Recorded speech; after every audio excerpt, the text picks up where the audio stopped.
नमस्कार, मी सेजल। सरकारी नोकरीच्या तयारीत असणाऱ्यांसाठी एक मोठी बातमी आहे। देशभरात 50,000पेक्षा जास्त सरकारी जागांसाठी आता भरती सुरू झाली आहे। दिल्ली हायकोर्टमध्ये 152 ज्युनियर ज्युडिशियल असिस्टंट या पदांसाठी भरती होते आणि यासाठी कोणत्याही शाखेची पदवी आणि टायपिंग स्पीड आवश्यक आहे। निवड लेखी परीक्षा, टायपिंग टेस्ट आणि मुलाखत अशा टप्प्यांमध्ये होणार आहे।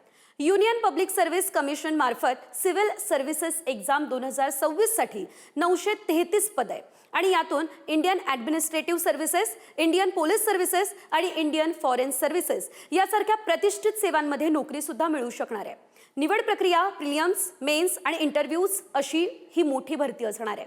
तिसरी जी भरती आहे ती इंडियन नेव्हीमध्ये आहे। SSC ऑफिसर या पदांसाठी आहे। 260 जागा आहे।